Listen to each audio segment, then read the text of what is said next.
Montana Territory, 1870. The autumn wind carried the scent of pine and would smoke across the rolling prairie as Nathan Mitchell stood on the porch of his modest homestead, watching the eastern horizon. His weathered hands gripped the railing, knuckles white with tension. Though only 26, the past year had carved lines around his eyes that made him look a decade older. "Pa, is she coming today?" Two identical faces peered up at him, round-cheeked with matching auburn curls. Nathan sighed, running his hand through his sandy hair. "Yes, boys. Miss Taylor should be arriving on today's stage." He knelt down, straightening 5-year-old Timothy's collar while Thomas fidgeted beside him. "Remember what we discussed. She's here to teach you and help around the house. Nothing more." The truth that haunted Nathan was simpler and more painful.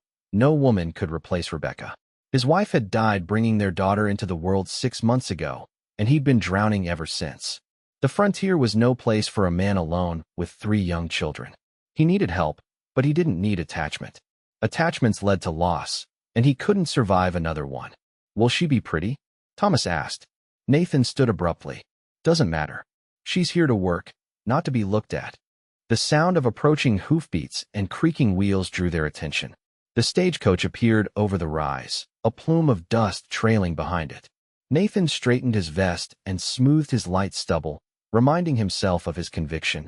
Miss Taylor was an employee, not family. The frontier demanded practicality, not sentiment. The coach lurched to a stop, and the driver tipped his hat. "Mr. Mitchell, got your schoolmarm right here." When she stepped down, Nathan felt an unwelcome jolt of recognition. Not because he knew her, but because something in her eyes, a bright, determined blue, reminded him of Rebecca. She wore a sensible blue traveling dress, her honey blonde hair swept back in a practical bun, though errant wisps had escaped during the journey. She couldn't have been more than 22. "Mr. Mitchell?" She extended her gloved hand. "Sarah Taylor, thank you for meeting me." Her voice carried a hint of the East, cultured but not pretentious. Nathan took her hand briefly, then released it as if it burned. "Miss Taylor, these are my boys, Thomas and Timothy." He gestured to the twins, who stood uncharacteristically silent, staring at the newcomer. "The baby, Ellie, is in the house with Mrs. Peterson from neighboring farm. She's been helping, but she can't stay on." Sarah smiled warmly at the boys. "It's wonderful to meet you both." "You look like a princess," Timothy blurted out. Nathan stiffened. "Boys, help with Miss Taylor's trunk." As he led her toward the house, he spoke without turning. "I should make something clear. You're here for my children, especially the twins. They need education, and Ellie needs a woman's care. That's all. I don't need—" He stopped himself. "This arrangement is professional." If his coldness surprised her, Sarah didn't show it. "I understand completely, Mr. Mitchell. I'm here to teach your children and care for your home. Nothing more." But as she passed him to enter the house, he caught the scent of lavender, and something twisted in his chest, a feeling he immediately suppressed.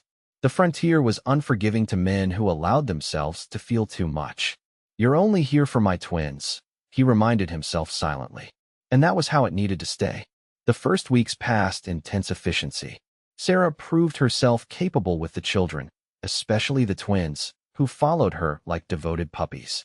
She established a routine of morning lessons at the kitchen table, afternoon chores, and evening stories by the fire. Nathan kept his distance, often working until after sunset, mending fences, tending livestock, or hunting. One evening, returning from checking his trapline, he paused outside the open window. Sarah's voice drifted out, reading to the twins with animated inflections that had them giggling. But the coyote was clever, she read, and knew that sometimes being small doesn't mean being weak. "Like me?" Thomas asked. "Pa says I'm small for my age." "Being strong isn't just about how tall you stand," Sarah replied. "It's about how big your heart is." Nathan backed away, disturbed by the conversation. She was filling their heads with nonsense that would get them hurt out here. The frontier didn't care about heart. It cared about survival. At dinner that night, he was more taciturn than usual, barely acknowledging Sarah's efforts to include him in conversation. After the boys were tucked in, he confronted her in the kitchen. "I heard what you told Thomas about being strong in heart." Sarah looked up from washing dishes. "Is that a problem, Mr. Mitchell? This isn't Boston, Miss Taylor. Out here, strength is what keeps you alive, not stories about big hearts." She dried her hands deliberately. With all due respect, Mr. Mitchell, those boys need more than survival skills. They need to know they're valued for who they are, not just what they can do. And what would you know about raising boys on the frontier? Her cheeks flushed. Nothing, I suppose. Just as you apparently know nothing about what children need beyond food and shelter. The silence between them crackled with tension. My sons were doing fine before you arrived, he said finally. Were they? Sarah challenged. When was the last time you heard them laugh before I came? The question struck him like a physical blow. He couldn't remember. Good night, Miss Taylor. He turned and walked out, unwilling to admit she might be right. Later that night, as a storm blew in from the mountains, Nathan lay awake listening to the wind howling around the eaves. Through the thin walls, he heard Ellie begin to fuss, then Sarah's soft footsteps and gentle murmurs. The baby quieted almost immediately. Something inside him ached at the sound, not just for Rebecca's absence, but for his own. He'd been so consumed with keeping his children alive that he'd forgotten to help them live. The turning point came 3 weeks after Sarah's arrival. Nathan had ridden to town for supplies, leaving Sarah with all 3 children. The November day had dawned clear but turned threatening by afternoon, with dark clouds building over the mountains. As he rode home, the first fat snowflakes began to fall. By the time he crested the hill overlooking his property, visibility had dropped to mere yards, and the temperature was plummeting. His stomach knotted with worry about the livestock and the children. When he reached the barn, he was relieved to find the animals already secured inside. Sarah must have seen the weather changing and acted. But as he hurried toward the house, something seemed wrong. There was no smoke from the chimney, and the windows were dark. Miss Taylor, he called, pushing open the door. Boys. The main room was empty, the fire reduced to embers. Panic gripped him. Thomas? Timothy? Sarah? From the bedroom came Sarah's strained voice. Mr. Mitchell? In here. He rushed in to find Sarah kneeling beside his daughter's cradle. Ellie's face was flushed, her breathing labored and whistling. She started having trouble breathing about an hour ago, Sarah explained, her own face pale with worry. It came on suddenly. The boys are in their room.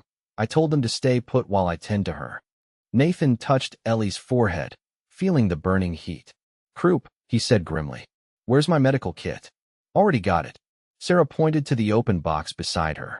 I've been giving her the Ipecac syrup every 20 minutes, but it's not helping enough. For the first time, Nathan noticed the pot of steaming water beside the cradle and the wet cloth Sarah was using to create humidity around the struggling infant. The storm hit before I could get help, Sarah continued. I was afraid to take her out in it.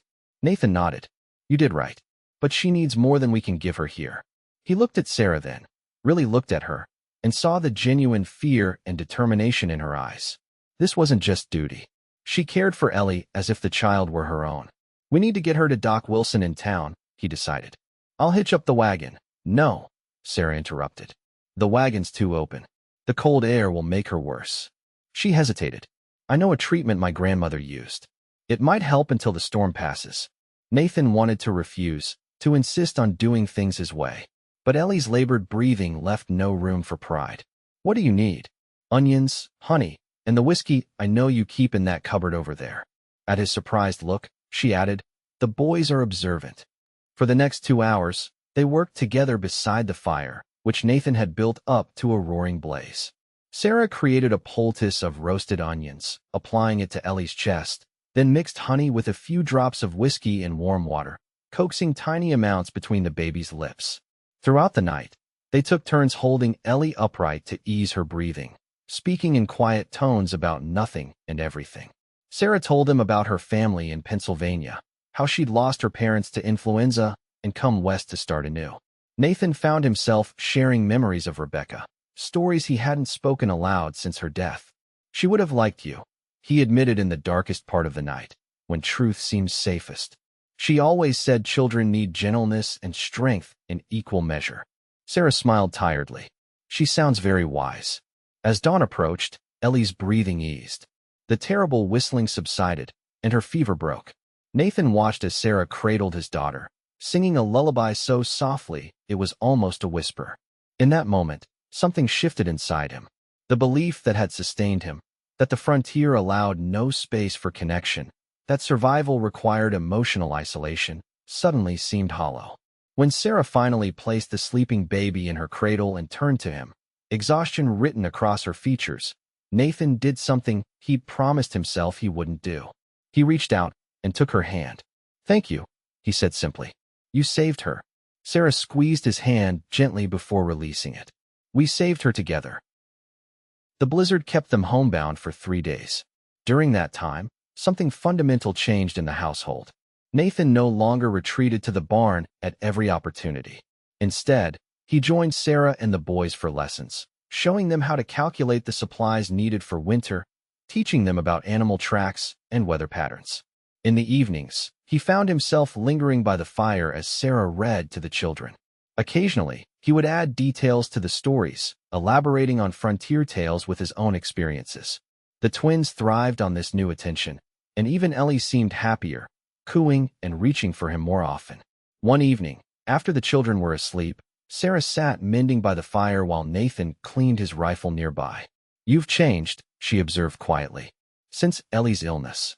Nathan set down his cleaning cloth. "Maybe I remembered something I'd forgotten." "What's that?"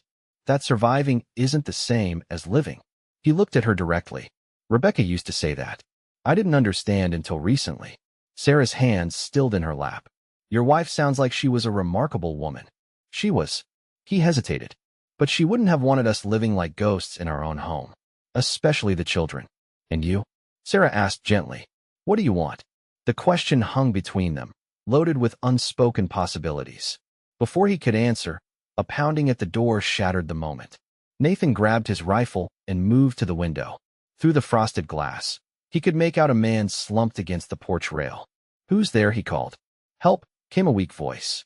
"Shot, robbers." Nathan opened the door cautiously to find a young man clutching his bloodied side. He recognized him as Edward Cole, who'd recently purchased the old Frederick's place about 5 miles west. "Sarah, get my medical supplies," Nathan ordered, helping the wounded man inside. As they tended to the bullet wound in Cole's side, he gasped out his story. 3 men had attacked his homestead, stealing his horses and money. He'd managed to wound one before taking a bullet himself, then had stumbled through the snow seeking help. "My wife," he panted. "She's still there, hidden in the root cellar. I told her to stay put." Nathan exchanged a look with Sarah. "I'll go," he said. "You stay with the children and tend to Mr. Cole." "Those men could still be there," Sarah protested. "Which is exactly why you're staying here." He began gathering ammunition and supplies. Sarah followed him to the door. "At least wait until first light." "His wife is out there alone," Nathan said firmly. "Every minute counts." Something in Sarah's expression shifted, respect mingled with fear. "Then I'll pray for your safe return." The unspoken emotion in her voice made him pause. Without thinking, he leaned down and pressed a swift kiss to her cheek. "I'll be back," he promised, then strode out into the snow-covered night. The rescue of Mrs. Cole went smoothly. The robbers had long fled, but the incident opened new tensions. Word spread quickly about Nathan's actions, and within days, a posse was formed to track the robbers, who'd been terrorizing isolated homesteads throughout the territory. Nathan, known as one of the best trackers in the area, was asked to join. The decision tormented him. His duty to the community warred with his newfound desire to remain with his family and Sarah. The night before the posse was set to leave, he found Sarah on the porch, wrapped in a shawl against the December chill. "You're going, aren't you?" she asked without turning. 3 days, maybe 4, he replied. "Sheriff Donnelly says they're heading toward the Idaho border." Sarah nodded, still looking out at the star-filled sky. "The children will miss you." "And you?" The question slipped out before he could stop it. She turned then, moonlight silvering her features. "I'm not supposed to be here for you, remember? I'm only here for your twins." The echo of his earlier coldness stung, as she'd intended. "Sarah, I was wrong." "About what?" "Everything." He stepped closer. "About why you're here. About what we need. About what I need." For a moment, hope illuminated her face, but then a shadow passed over it. "There's something you should know," she said quietly. "Something I haven't told you." Nathan's heart sank. "What is it?" "The teaching position in town, the one I came here for originally, it's still open. The school board sent word with Mr. Peterson yesterday. They're asking if I'll reconsider." The news hit Nathan like a physical blow. "And will you?" "That depends," Sarah said carefully. on whether there's a reason for me to stay. The moment stretched between them, taut with possibility. Nathan opened his mouth to speak, to tell her that she'd become essential, not just to his children, but to him, when a rider approached at speed. Mitchell, Sheriff Donnelly's voice carried through the darkness. We found him. They've got hostages at the old mining camp. We're heading out now. The sheriff reined in his horse by the porch steps. No time to waste. Could be those Simmons girls they took from the Hawkins place. Nathan's duty crystallized with terrible clarity. I'll get my gear. As he turned to go inside, he caught the disappointment in Sarah's eyes, though she hid it quickly. Be careful, was all she said. The 4 days Nathan spent tracking the outlaws through the mountains were the longest of his life. Not because of the bitter cold or the dangerous men they pursued, but because of who he'd left behind. When they finally cornered the robbers in an abandoned mine shaft, the ensuing gunfight was brief but violent. Nathan took a bullet to his upper arm, though he managed to help rescue the 2 terrified Simmons girls, aged 12 and 14, who'd been abducted during the raid on the Hawkins ranch. The journey home was slow due to his injury, and by the time they reached familiar territory, Nathan was feverish and weak from blood loss. Sheriff Donnelly insisted on escorting him all the way to his homestead. You've got that schoolmarm looking after your young-uns, right? The sheriff asked as they rode. Sarah Taylor? Yes, Nathan replied, his heart quickening at her name. Why? Just wondering if she said anything about taking the town position. School board's getting anxious. She hasn't decided, Nathan said, though uncertainty gnawed at him. He'd left without giving her a reason to stay. When they crested the hill overlooking his property, Nathan's stomach dropped. There was no smoke from the chimney, and no movement around the buildings. Something's wrong, he muttered, spurring his horse forward despite his injury. They found the house empty, beds made, kitchen clean, but no sign of Sarah or the children. A folded note sat on the table, addressed to him in Sarah's neat handwriting. With trembling hands, Nathan opened it. Mr. Mitchell, I've taken the children to town. Ellie's cough returned yesterday, and I feared another bout of croup. Dr. Wilson is treating her, and we're staying at the boarding house until her condition improves. The twins are well and helping care for their sister. I hope your mission was successful and that you've returned safely. Regards. Sarah Taylor. Relief flooded through him, followed immediately by urgency. I need to get to town, he told the sheriff, who insisted on driving him in the wagon given his weakened state. During the hour-long journey, Nathan's mind raced with all he needed to tell Sarah. The experience of the past days, facing death, saving those girls, thinking of home, had crystallized his feelings beyond any doubt. When they reached town, the sheriff helped him down at the doctor's office, where Wilson confirmed that Ellie was improving and that Sarah had taken the twins to get supplies while the baby napped. Nathan found them in the general store, Thomas and Timothy excitedly picking out candy, while Sarah supervised. She didn't notice him at first, giving him a moment to simply watch her. The patient way she listened to the boys' chatter, the gentle firmness when Timothy tried to grab too much, the smile that transformed her face when Thomas said something that made her laugh. Then Thomas spotted him. Pa! He shouted, running toward Nathan with his brother close behind. Sarah turned, her eyes widening at the sight of his bandaged arm and haggard appearance. Nathan, you're hurt. It was the first time she'd used his given name, and the sound of it in her voice made his heart swell. It's nothing, he assured her, though he swayed slightly on his feet. Ellie? Is she? She's fine, Sarah said quickly, moving to support him. But you're not. You need to sit down. Despite his protests, Sarah and the shopkeeper helped him to a chair, while the twins peppered him with questions about outlaws and gunfights that he deflected gently. Boys, he said finally. Could you go ask Mr. Peterson if he has those peppermint sticks your mother used to like? I need to speak with Miss Taylor. When they'd scampered off, Nathan turned to Sarah, who stood watching him with guarded eyes. I thought about what you asked, he said without preamble. About whether there's a reason for you to stay. Sarah's expression remained carefully neutral. And there is. He reached for her hand. There's every reason in the world. Something flickered in her eyes. Hope, wariness, yearning. Nathan, I love you, he said simply. Not just for what you've done for my children, but for who you are. For making me remember that the frontier isn't just about survival. It's about building something worth surviving for. Tears welled in her eyes. I promised myself I wouldn't fall in love with you, she whispered. That I wouldn't try to replace your wife. You haven't replaced her, Nathan said gently. You've helped me honor her by bringing life back into our home. He squeezed her hand. Rebecca would want this, for me, for the children, for us. A tear slipped down Sarah's cheek. I was so afraid you'd gone without telling me how you felt because you didn't feel anything. I was a fool, Nathan admitted. But almost dying has a way of clarifying what matters. He looked directly into her eyes. And what matters is you. The children. Us together. Sarah's smile dawned slowly, brilliantly. I love you too, she said. I think I have since that night we saved Ellie together. The twins returned then, clutching peppermint sticks and chattering about seeing Dr. Wilson walking toward them. Nathan kept hold of Sarah's hand, unwilling to let go even as their private moment ended. That evening, with Ellie pronounced well enough to travel home, they loaded the wagon Nathan had borrowed from a neighbor. As they prepared to leave town, Sarah hesitated beside the schoolhouse. Should I tell the school board my decision? She asked. Nathan looked at his children, the twins sitting eagerly in the wagon, Ellie bundled warmly in Sarah's arms, and at the woman who had transformed their lives. That depends, he said with a smile. How do you feel about becoming Mrs. Mitchell instead of the town schoolmarm? Sarah's eyes widened. Nathan Mitchell, is that a proposal? It is, he confirmed, suddenly nervous. I know it's fast, but life out here doesn't wait.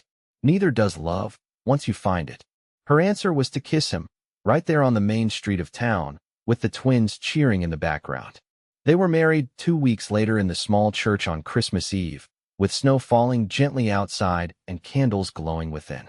The twins served as ring bearers, solemn in their importance, while baby Ellie, now fully recovered, was passed among the cooing townswomen. As they spoke their vows, Nathan marveled at the journey that had brought them here. From his cold greeting, "You're only here for my twins," to this moment of profound connection. That night, after the children were asleep in their new beds, the twins had insisted on Sarah moving them to the room adjacent to the nursery. So we can all be together. Nathan and Sarah stood on the porch of their home, watching the stars.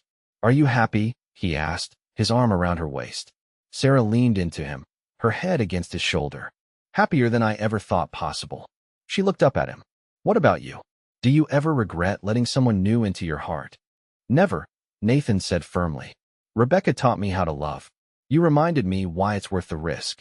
As snow began to fall again, they remained on the porch, planning their future, the spring planting, the school lessons for the boys, the new room they would add come summer. The frontier stretched around them, vast and challenging, but no longer lonely. Inside, the fire burned bright in the hearth of a home that had found its heart again.